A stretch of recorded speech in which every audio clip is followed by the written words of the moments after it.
You are tuned into Fitness and Consciousness. I'm Ryan Hadley. Today's show is called Zen and the Art of Human Maintenance. I'm going to be talking about my training methods, the type that I've learned, the type that I've developed, and I'm going to get into how to put that all together. And we're going to get into injuries, how to prevent them, how to work around them when we are still wanting to train. So to start with, I started with Zen. So I started training formally in Zen in 1997. My jiu-jitsu teacher came here from Korea, came to Indianapolis from Korea in 1969. I think actually he went to LA first, but anyways, he started teaching in Indianapolis in 1969. He was invited here by I believe it was the Indiana Judo Association to teach judo. And so in 1969, he opened up the school that I started going to in 1997, and he teaches traditional Japanese martial arts. And at the end of our jiu-jitsu class, we would do Zen meditation for 10 minutes. And there was also Zen class meditation only on like the first Saturday of the month. And meditation was part of our promotions. You had to come in and you had to meditate for however long as part of our promotions, usually an hour. It's usually the hour thing. And so that's how I got my formal training in that. I started meditation years before then, but it was not under direct guidance. It was learned through books and just guided meditations that friends and I would do. We would just come up with meditations. We would take each other on these guided meditations. We'd go sit out. There was this quarry we would go to, and different places out in the woods, and we would just make stuff up, see what happened. We just whatever came through us is what we did. So I'm going to talk about how to meditate. It's not going to be a really long description, I don't think. And could this meditation improve something like sexual vitality? Well, the answer is absolutely. So for a man to be able to last however long his woman wants him to last, this is the way. I'm not going to get too detailed into that in particular on this episode, but if you practice this way, then it it works. So the method that I developed I call it the 5 elements. And the 5 elements are mobility, stability, strength, power, and endurance. And it is the alchemy, the combination of these 5 elements where the magic happens.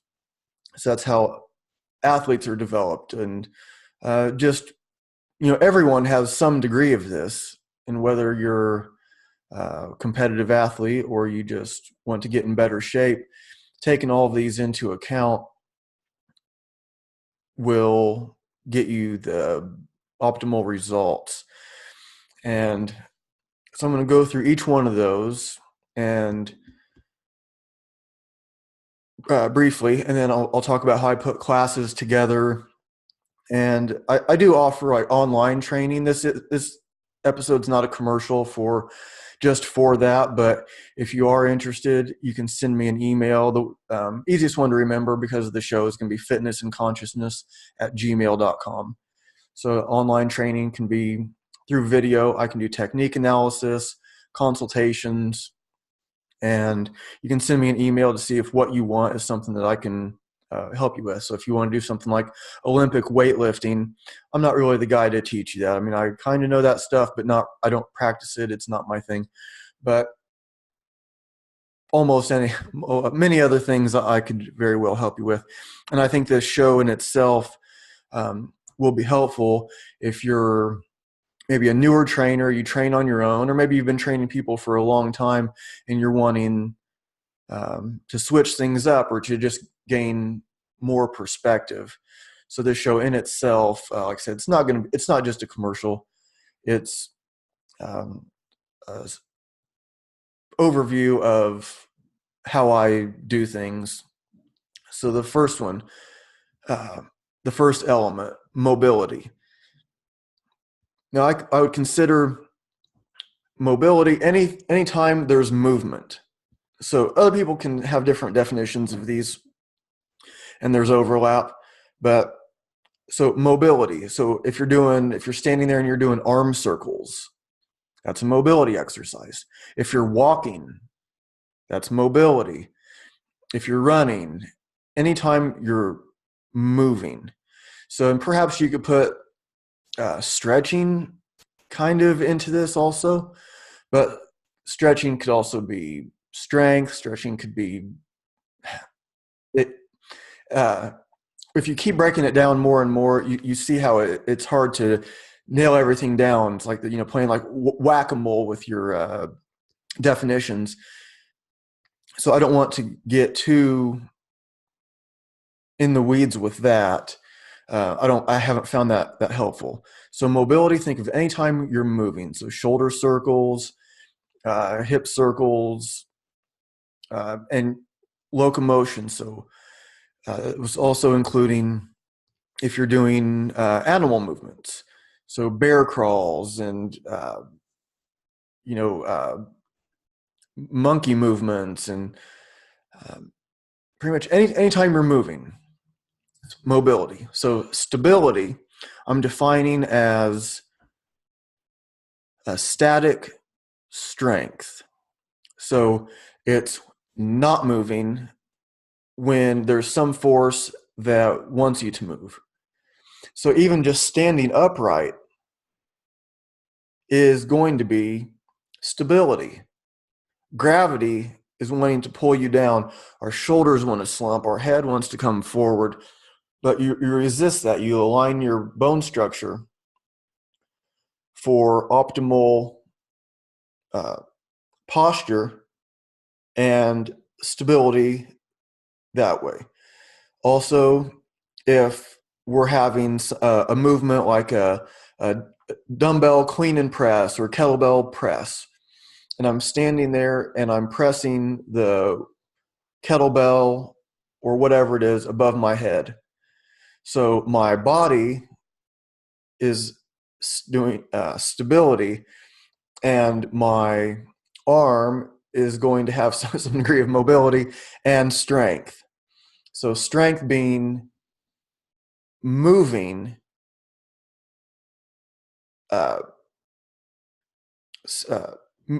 movement under resistance. So that's most lifting movements are going to be in the strength category. So it's mobility, stability, strength. The next one is power. So power will often have a relaxation phase. So if you're throwing a punch, it's not this constant tension like you would under with you're bench pressing 300 pounds, and there's a constant tension. It's slow. It's not really powerful, although one could argue that it does have an element of that.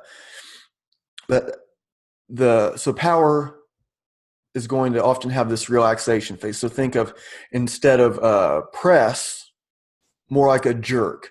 So the jerk, you use your legs and you get the momentum going, and then you dip under the weight get the arm straight, and then raise up. So that's displaying power. So it has that somewhat of a relaxation phase, or the throwing the punch. There's like tension, relaxation, and then tension, and then relaxation, all in one punch. Uh, and then endurance is the last one. So it's any of these over time.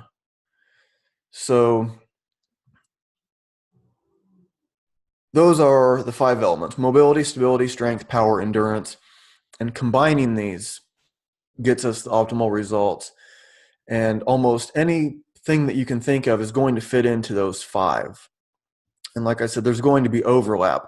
And it's understanding the overlaps that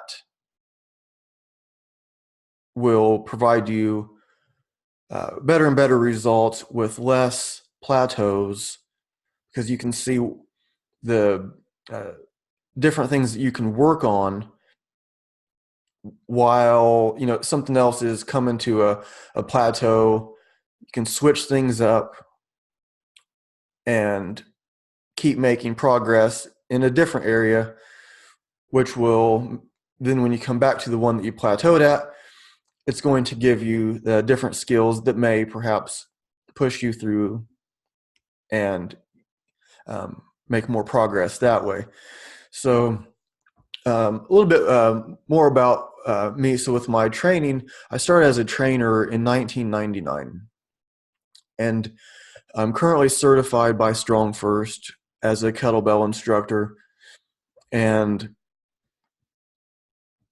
I've been training with kettlebells for 8 years or so, 9 years, and I've been following Pavel's way mostly since then.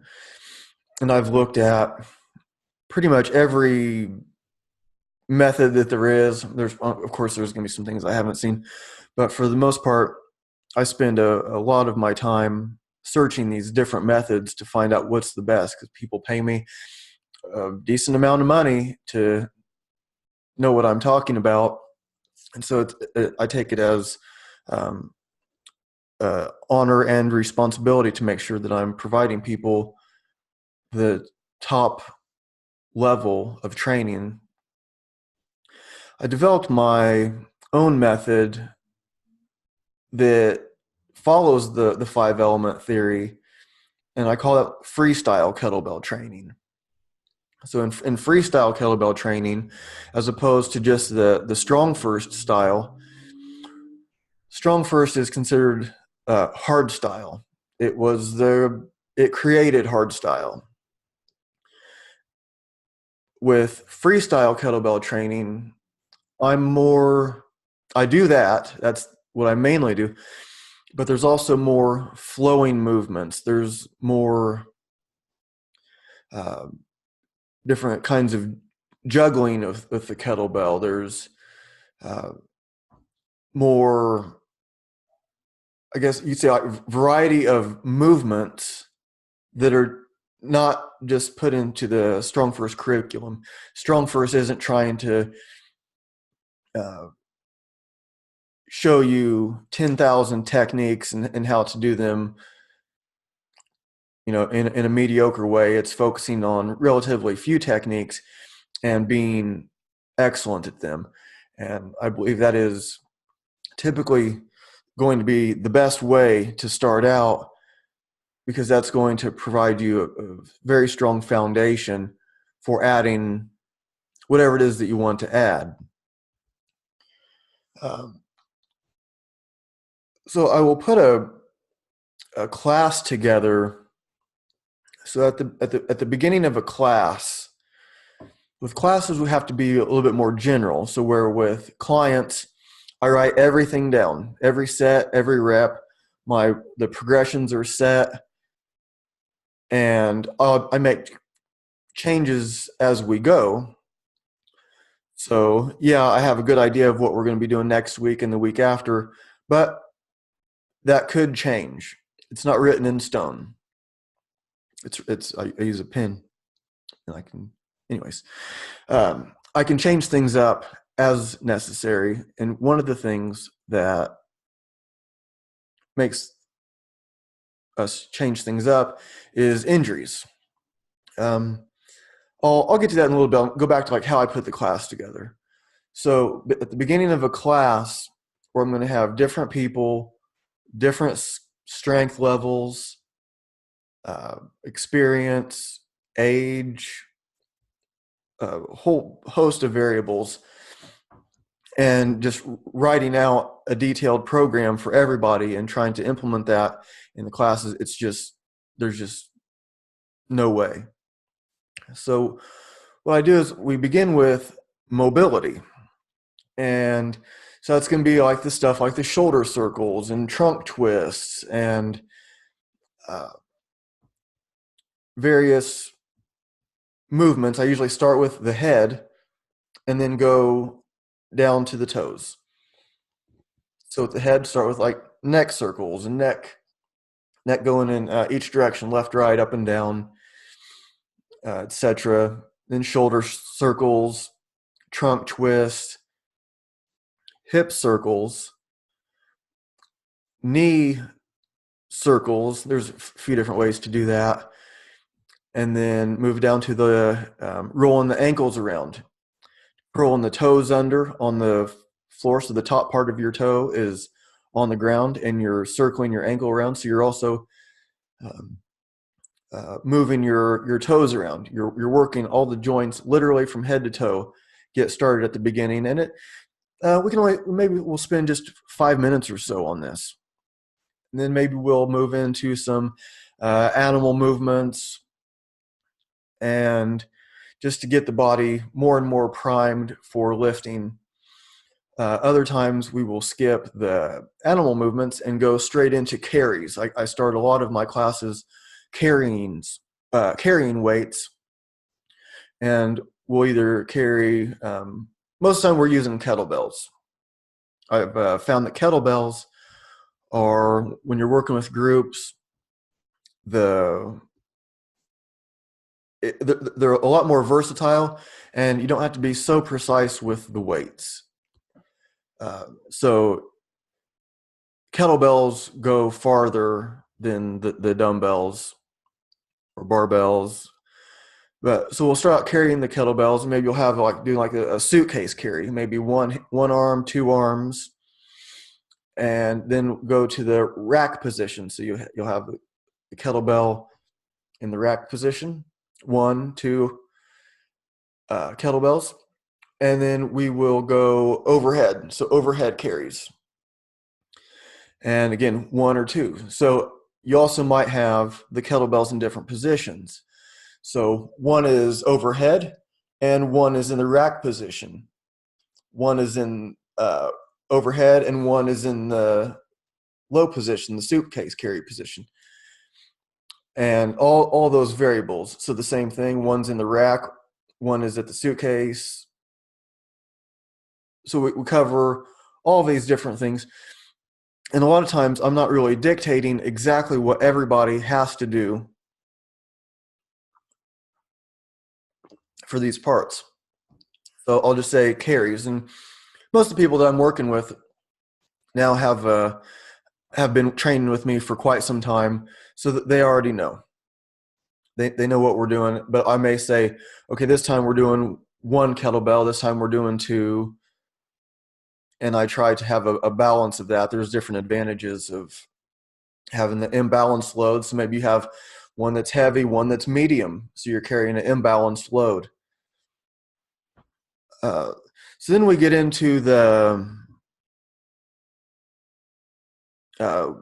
different lifts that we'll be doing. So we'll start with maybe squats. So instead of having a prescribed number of sets and reps like I would with a one-on-one client or a small group, I'll set the timer for maybe 6 minutes. And I vary the time, but let's just say 6 minutes. And I'll say, okay, one kettlebell or two kettlebells, same size, different size for imbalanced load. Maybe we're shooting towards the most that we've ever done, but it's usually going to be somewhere in the 3 to 5 rep range. And so I might have one person may end up doing quite a few more than someone else. maybe they were working at a lighter weight.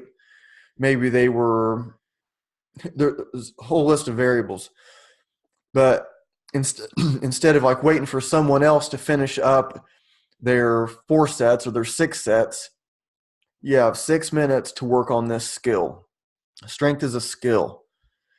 And at the end of that 6 minutes, I will perhaps move on to a press. So I'll do the same thing, set the timer for 6 minutes or whatever it is. And maybe we're working on more of like a push press. Maybe we're just using momentum to get the kettlebell up. And maybe we're working on just strict pressing, so no movement at all. So maybe we'll go to a lunge position and work on pressing that way, where it's harder to get any momentum from the legs. And maybe we'll go to like a double kneeling position. So maybe you're on both knees and pressing the kettlebell that way. And we'll move on. I'll try to have every class cover all 5 elements: mobility, stability, strength, power, and endurance. So where do squats fit in mobility, stability, strength, power, and endurance? Well, the answer is it could be all of them. And the emphasis on which one may change for the class. And it's not something that I'm explaining super thoroughly each class. We're just changing things up to cover that, because whether we like it or not, these things are happening. So we're focusing mainly on form. So if someone's form is not so great, I'm not trying to have them do tons and tons of bad reps.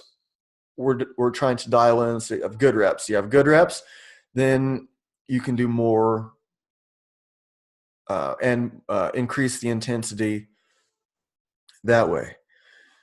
We'll also add various body weight movements and barbell stuff sometimes and dumbbells, but mostly where I train, it's where I teach my classes anyway, is White Pine Wilderness Academy. And it's not a huge space that we have. So the kettlebells are also good for that. So we're not trying to fit a bunch of barbells in and trying to make something like that work. So it's like mostly kettlebells and then body weight training. So the body weight training could be what one thing I really like is called the original strength push-up. So it kind of looks like up dog, down dog kind of, but not exactly from yoga. And you're basically going from a push-up position, like the lower part of the push-up, and then when you push up, you're also pushing back. And so your hands and feet are on the floor, but if you tilt it, if you just switch the angle, it would look like you're doing an overhead squat with a barbell. So that's the position that we're in. So you're working all of your joints from your ankles to your wrist, toes to your fingers, really, through this movement. Your back should stay pretty neutral, so your spine is not moving a lot with those. And I won't try to describe much more, but if you just look up original strength push-up, and a lot of you are probably already familiar with that, then you'll see what I mean. So at the end of class, we will often finish the strength and conditioning part with I might set the timer for like 30 seconds on, 30 seconds off, or I might just set 8 minutes or 10 minutes, and maybe they'll do 10 kettlebell swings, maybe one arm, maybe two arm, and then do original strength push-ups for maybe 10, or if they can only get 5 good ones, 5 is fine. Then you go back to your swings, and I won't, in that instance, I won't have a set rest period. It's whenever that person is ready. Or really, what I like to say is start like just before you're ready. But the main thing is to keep everybody safe and keep making progress. So that covers swings. I mean, it's a total body exercise, but it's mostly going to be posterior chain. I think of everything as a total body exercise, because if you're standing there and you're doing a bicep curl with one arm, what are your legs doing? They're holding you up. So what is your spine doing? It's holding you up. So what is your opposite side arm doing? Is your shoulder hiked up? Why would your other shoulder needs to be in the right position also. What about your neck? Is your neck poking forward? So even if you're standing there doing a dumbbell curl with one arm, I believe it's best to think of it as a total body exercise. Which brings us to, is that the best use of our time? If we can accept that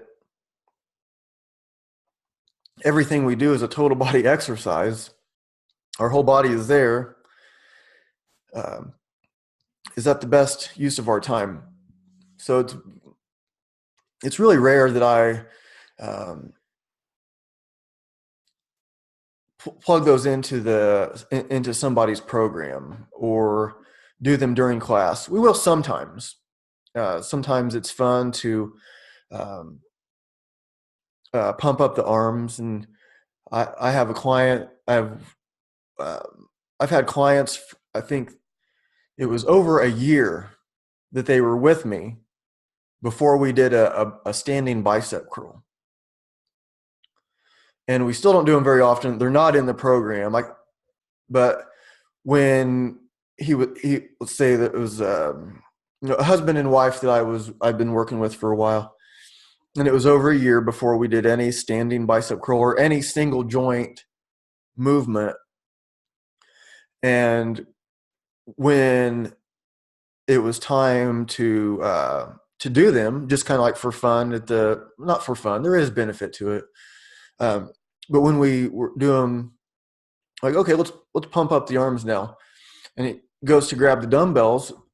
If he's never done them before, he's been training with me for over a year. Do you think he's curling a lightweight, or do you think he's curling a pretty heavy weight? The answer is he's curling a pretty heavy weight. So how could that be if he was never working on it? And it's the development of the strength and these other elements through these other techniques.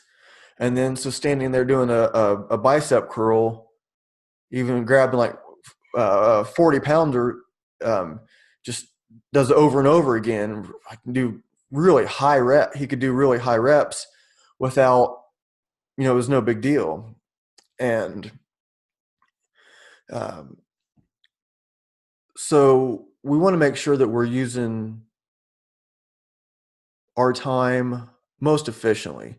And his arms have gotten, bigger. And I'm speaking about a bunch of different people, really. But people's arms will get bigger if they're not doing these single joint arm exercises, tricep extension, bicep curls. If you're working your presses and you're working your pull-ups, your whole arm is going to be growing. And if you're like into bodybuilding, and then maybe there's more of a reason to do bicep curls. But there's been someone, actually the CEO of Strong First, Fabio Zonin, he did a bodybuilding competition, and he did. I think he ended up coming in second or something like that, but he wasn't doing one joint exercises. He wasn't doing the standing bicep curl. You'd think he was by the way his arms look, but he wasn't. I think he said he might have done just a tiny amount, just for whatever reason, but it was not part of the program. I think it was just extra that he added in sometimes. Uh, so injuries. So today, for instance, I have a busted toe. I messed my toe up at jiu-jitsu Saturday, and I can't do much with my legs. I don't want to keep messing my foot up. I want it to heal. So I did. I set my timer for 30 minutes, and after my client today, I I did pull-ups and floor press. That was it. My warm up was light floor press. So floor press, if you don't know what I mean, it's like a bench press, except you're not using a bench. You're just laying on the floor. So your elbows don't come back as far. It's easier on the shoulders. It's not. It doesn't give. Um, it doesn't strain the shoulders too much. You can still get pretty close to your chest, especially if you arch. If you have a good arch, or some people will kind of like bridge, and so their hips are off the ground, and then the bar can really touch your chest on a floor press that way. But I usually do just my back flat on the ground, and you just press it up like a bench press. Uh, and so my warm up was light ones. So I just put 135 on the bar and do 5 reps. Could have done a lot more, but 5 reps. And I'm doing close grip, um, about shoulder width. So my first finger, my index finger, is kind of where the knurling starts. You can do it all sorts of ways, but that's what I'm doing currently. I'll vary it a little bit. And then pull-ups. So the timer's going. I set it for 30 minutes, and I do my 5 reps of floor press. And I'm doing it from the same rack that I'm doing my pull-ups from. So for 30 minutes, I am in this 4-foot square thing. And so I start off with overhand. I use the fat bar, the thicker bar. And so I'm starting off overhand. And for the warm-up, 1. And then 2. And then 3, 4, 5, 6. I keep moving up per set. And then I started doing like alternate grip.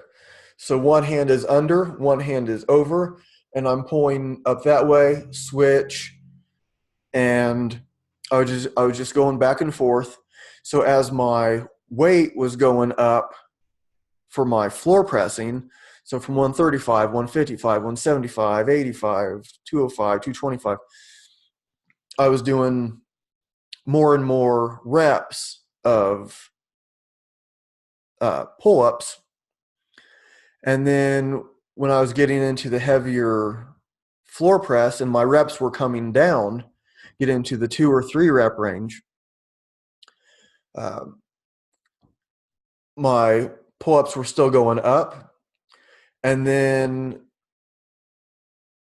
when it starts getting like, so like 20 some minutes into this, and I've gone back and forth quite a few times. I'm not counting how many sets I'm doing. I'm not spending a lot of rest time. At about a minute or so at the most, especially like when the presses were getting heavier. there might be about a minute between my pull-ups and my floor press, which would probably mean there was probably closer to about 2 minutes rest between floor press. Um, so then I worked my way back down to like I think 185 was what I was ending at, and so 5 reps or whatever of that with my alternate grip pull-ups back and forth. Timer goes off after 30 minutes, put my weights away, and I leave. So I don't stretch before, and I don't really stretch after. I might do a little bit in between, do a little trunk twisting, um, stretch my lats out a little bit. But I usually stretch my lats out while I'm doing the press, or while I'm doing the pull-ups rather. I let my shoulders get pulled up all the way in between, and then I'll kind of like lean back to start my set, or to start the rep rather, or yeah. And that helps set my shoulders in a better position for me to pull up. I've had some like shoulder issues, and this seems to be the best way for me. But for each one, I'm letting my arms pull all the way out, let my shoulders pull all the way up. And so what I've been learning as I get, I'm 39, and I've done a lot of different kinds of training, martial arts, um, and I've done very long workouts that last hours, a few hours. Sometimes I would go out into my backyard when I had a backyard, and I would take the kettlebells out, barbell out, and I could be out there for a few hours doing like climbing up the rope, and uh, I've started to learn more and more, especially as I get to this age and maybe getting um, it's like more aware of how to keep making progress. I think these uh, shorter workouts done more often can yield tremendous benefits without more stress. So I have a crazy schedule. I wake up really early. I have what I call my job. I work on a machine from 5 in the morning till 1 in the afternoon. I get off of work. A couple hours later, I'm at the gym with clients. A couple hours later, I'm at the at White Pine teaching classes, and I might not get home until almost 9 o'clock at night. And a lot of times I don't get a lot of sleep. I maybe 4 hours or so. And while I feel like I'm fine, I do know that does cause a stress. Whether I want to like tough it out and not pay attention to it or not, it does have some kind of effect. A lot of times I will fall asleep after my job. I'll come home, and so I get home by like 1:30, and a lot of times I'll set my alarm for about an hour later or so, and I'll fall asleep for a little bit. I wake up and I'm ready to go, ready to do whatever's next. And so whether I'm training martial arts or the lifting, I'm seeing that the more and more how recovery time is really important. And at different ages, maybe you need more recovery time. At different, if somebody like me, they have a crazy schedule from early in the morning until the middle of the evening, you're probably better served to pay attention to that. And my main goal right now is the second level of Strong First kettlebell instructor, and I'll be doing that April 27th. And I'll be turning 40 that day, so that's in 5 months and 6 months almost, whatever it is. So that's my main goal. So stuff like a toe injury, I can't just say, oh, I have a broken toe, I can't work out. I would probably not be smart to do squats. I'd probably be smart not to do like hill sprints, but doing pull-ups and floor press, yeah, I can do that. It's probably not real smart for me to train jujitsu for another week or two because I want this toe to heal. And there was a time not very long ago where I would have an injury and I would just push through it. Once you get to training, once you get to flowing, maybe it doesn't hurt so bad at that moment. And then you get home and it's like, oh man, that was a mistake. And I had a knee injury. I got that about a year ago, and I'm pretty much over it, but my legs are not haven't gained full strength back.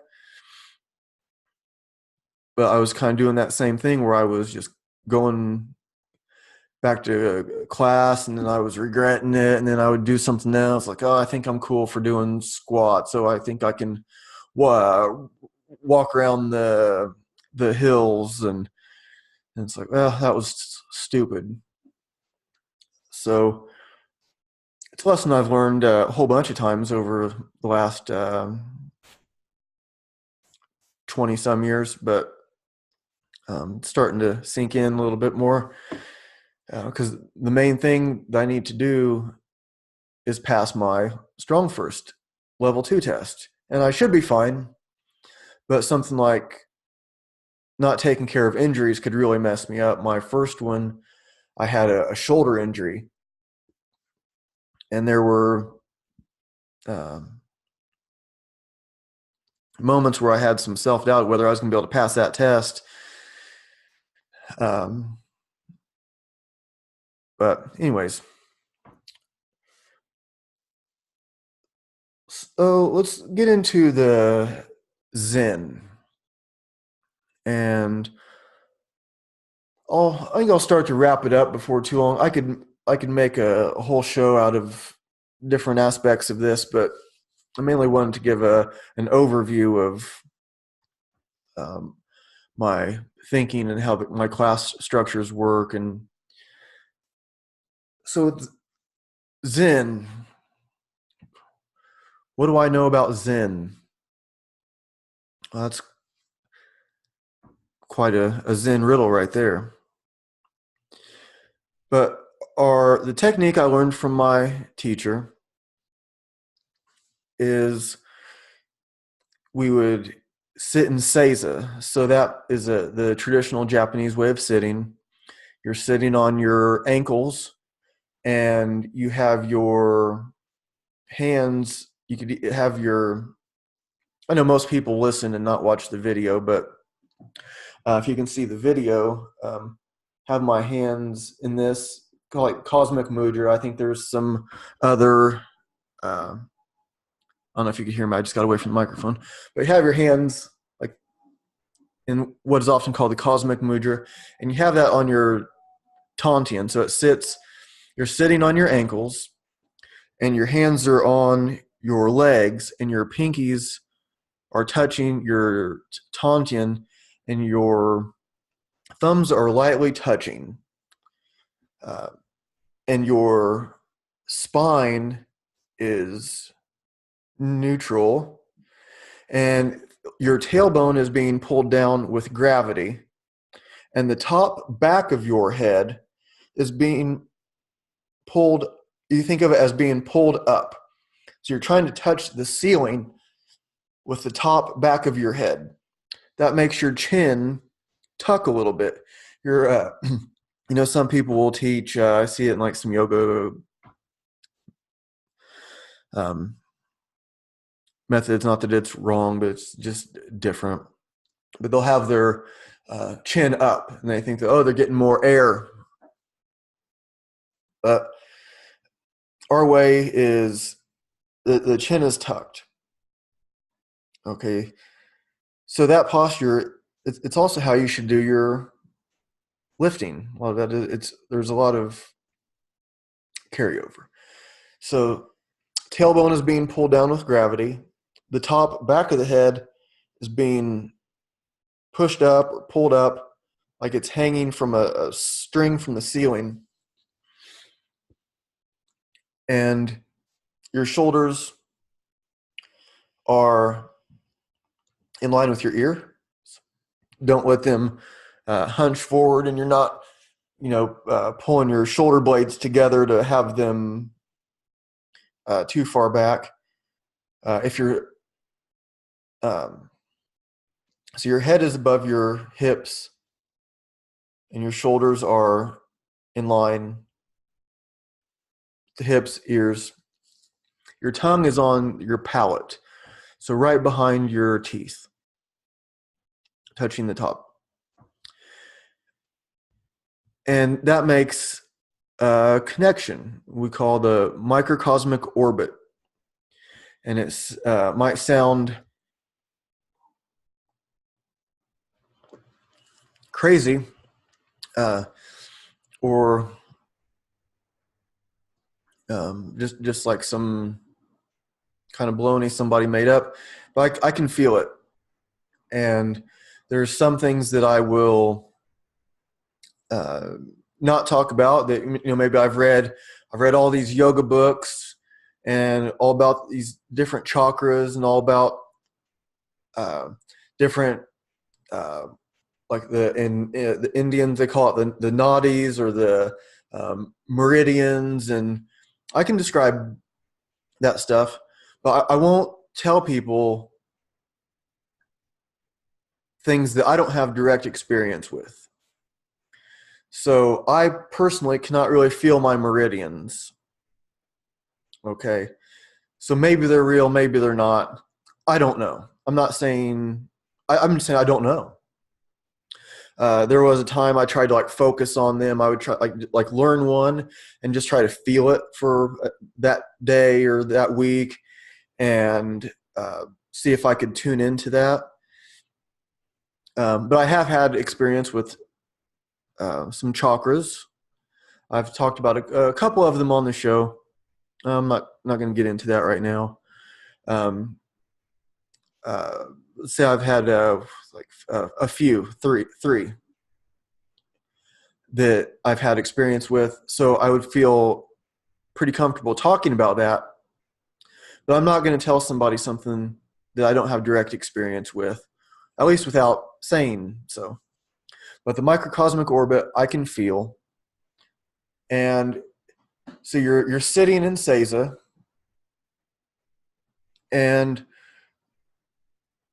you contract the anal sphincter, getting personal here, contract the anal sphincter and pull it up.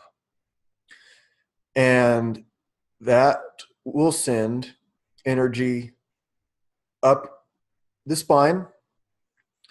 And then it comes around and it touches, it stops at your third eye spot, the point between your brow.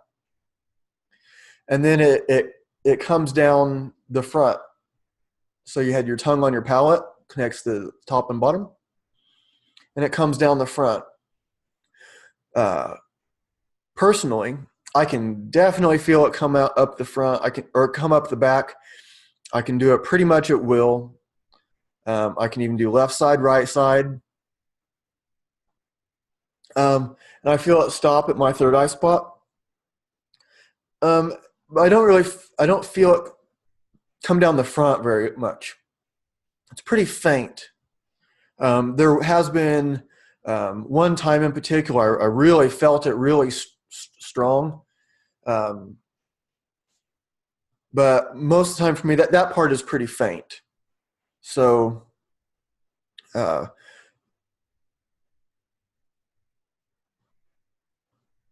when uh, when we're starting this, and if you look up microcosmic orbit, you might find like Montauk Chia, uh, Mantak is his first name, and then Chia, Chia. You might find him.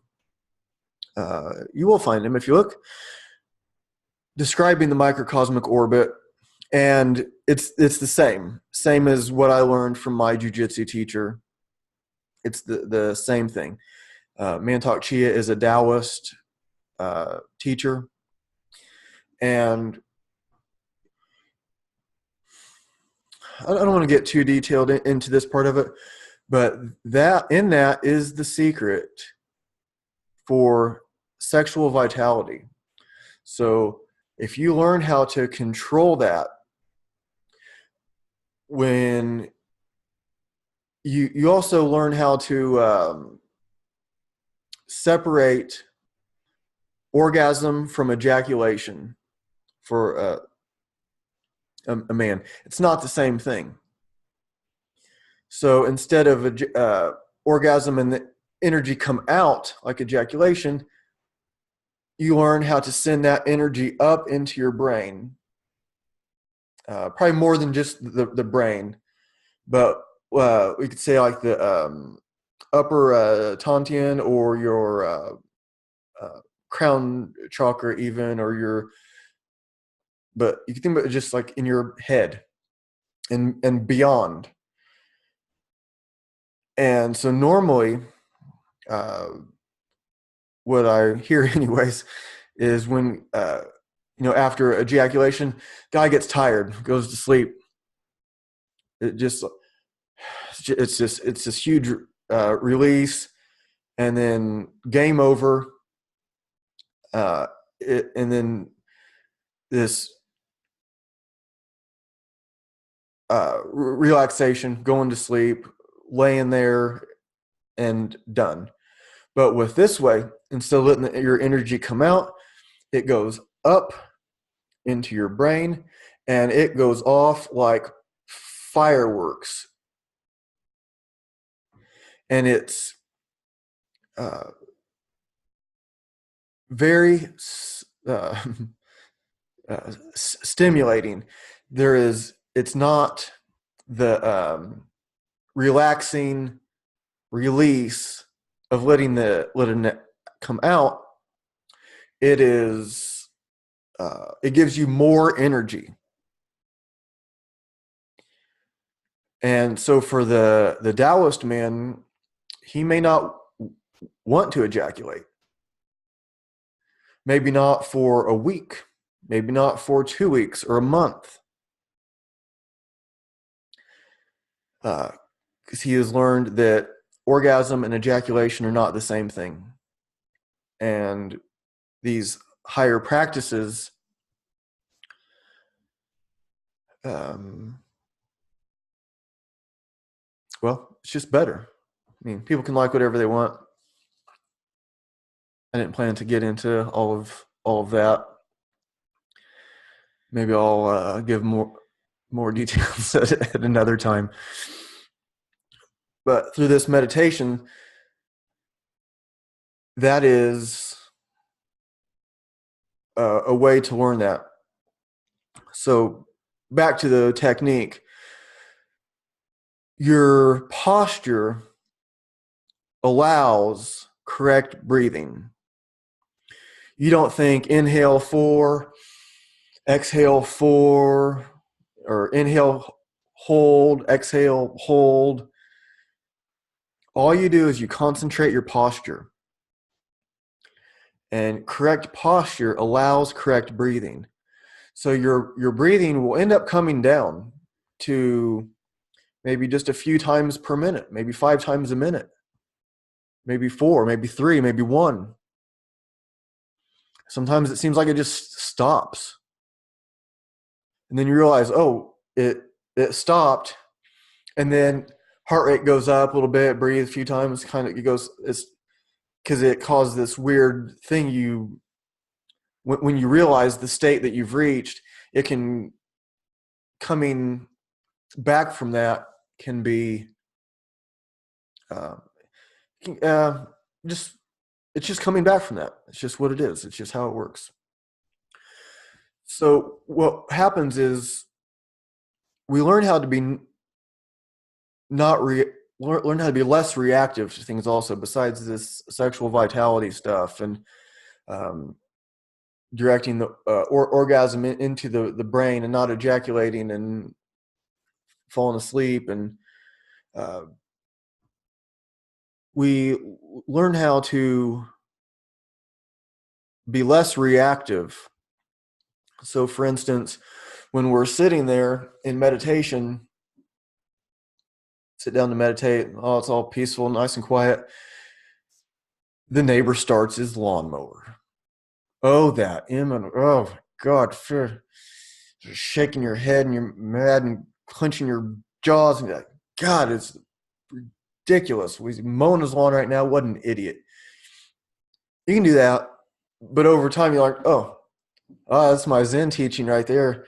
How can I just accept that? Yeah, he's mowing his lawn. It doesn't mean I have to have a reaction to it. He's just mowing his lawn. So maybe it doesn't work the first time, maybe it doesn't work the second time, but however many times you sit down to meditate, neighbor starts his lawnmower. You do not have a physical reaction. Yes, you hear him start the lawnmower, but you just go back to concentrating your posture. You don't tense up. You don't start cussing him out in your mind. You just concentrate your posture. Because what makes us mad is not the guy with the lawnmower. What makes us mad is what allows us to be mad is just it's in ourself. We don't need the guy on the lawnmower to get mad. People will get frustrated just sitting by themselves in meditation. They'll start getting frustrated about something. It's in our minds, and we can control this. I'm not saying I'm perfect at this. I've been doing it for over 20 years, but over time you can see, and like little by little, and so we can uh, learn how to not replay these things in our mind, or the things that we do replay in our mind, the stories that we tell ourselves, which is another key point. When you're sitting to meditate, don't tell yourself a story.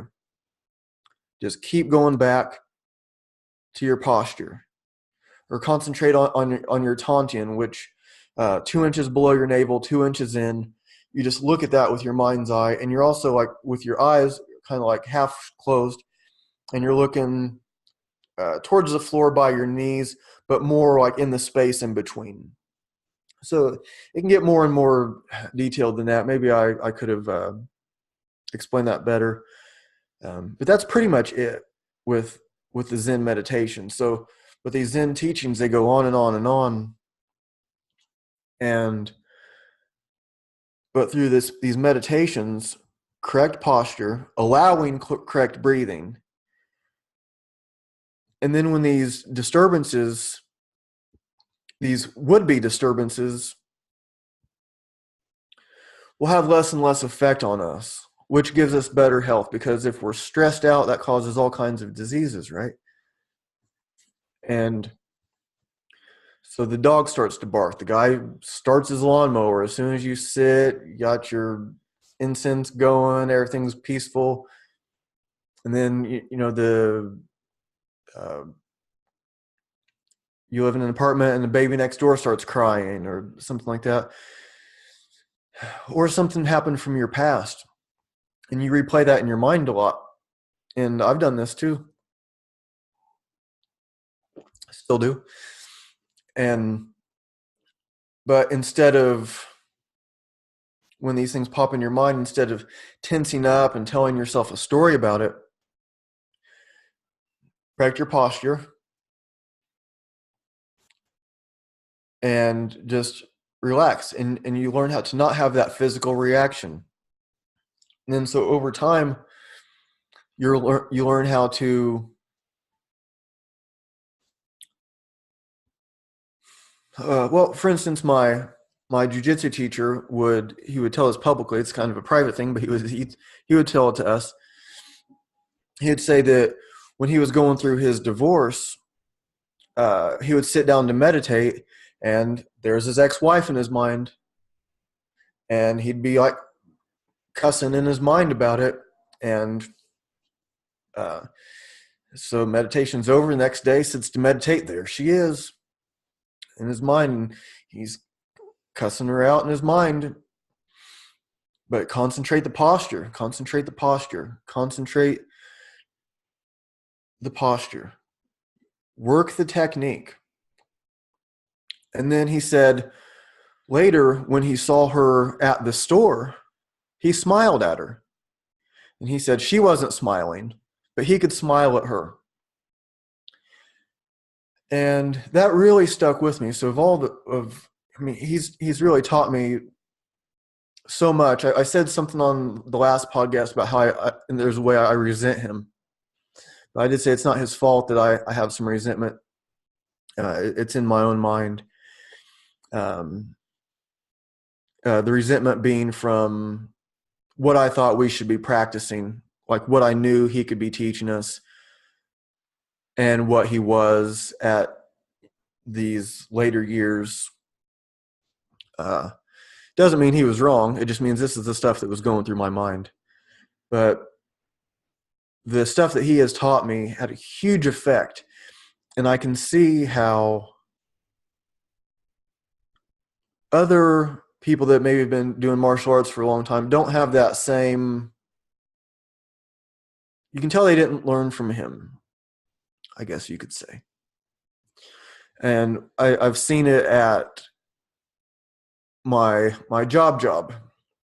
And not to talk, well, I guess I am kind of saying something negative about this guy, but there's a guy who, like, the main machine operator. So there's like three or four of us that are on this machine. It's this big thing. And I was new on this machine. I just started running this part of the machine. And he came over and he started kind of barking at me. I was like, man, don't talk to me like that. Just tell me what I need to know, and I'll fix whatever it is, but don't talk to me like that. And he kept at it. He kept talking to me, and I know he's going through some tough personal stuff, but join the club, right? But he was kind of barking at me, and I was like, man, I'm telling you, just tell me what I need to know, and I'll fix it. And so just a little bit later, he came back up to me and he said, I'm sorry if you thought I was yelling at you. I didn't have my earplugs in, and I couldn't tell how loud I was being. And I didn't say anything. I'm not somebody that needs someone's apology. I thought the overall gesture of it was nice. He didn't have to come over and have to say that. But he said, I'm sorry if you thought I was yelling at you. Not just like, oh, I'm sorry for yelling at you. I'm sorry if you thought I was. Like, oh, so it's still my fault. But anyways, close enough for me. You know, I thought it was nice that he came over and said anything. He's a good dude. Stressed out. He has a lot more pressure than I do on this machine, and for making sure everything goes right. And but when we're sitting in meditation, these things pop up into our mind. So things that we could do better, we sit down, oh, there it is. This is what I shouldn't have done that. But we don't dwell on that. We shouldn't tell ourselves a story about that. There's nothing wrong with thinking that through, but when you're sitting to meditate, just concentrate the posture. Don't have a physical reaction to these things that pop into your mind. And then when somebody comes over and they start barking at you, if you're not really under any physical threat, don't act like you are. Don't allow your body to start producing all these danger chemicals, like you're about to have to like fight for your life, and then be mad about it for days and weeks, and come home and you end up yelling at your wife. Oh, you had a bad day at work. This guy said, oh. It ends up not being a big deal. Uh, I believe also, if through this meditation, that if you are under a real threat, if you are under a physical threat, you're able to control your mind. So then you can control your body, because this is what you've been doing. You've been controlling your body with your mind, and you've been controlling your mind with your body. Both ways. You control your body with your mind, and you can control your mind with your body. So if you are under a physical threat, oh, you really do have to fight for your life, you're able to recognize that and apply your training, hopefully, for that situation.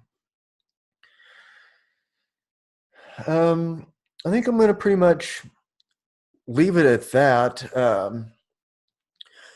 I may, I'll certainly cover different aspects of training in the future. If I know a lot of people listen to the show regularly, and so we're getting new listeners all the time. It's really cool. It's really, really kind of surreal to really surreal to see the map of who's listening, and I really appreciate it. I try to make this show really good. I try to bring you great guests. I have some really great guests coming up. I've had some amazing guests in the past, recent past. It hasn't been that long ago.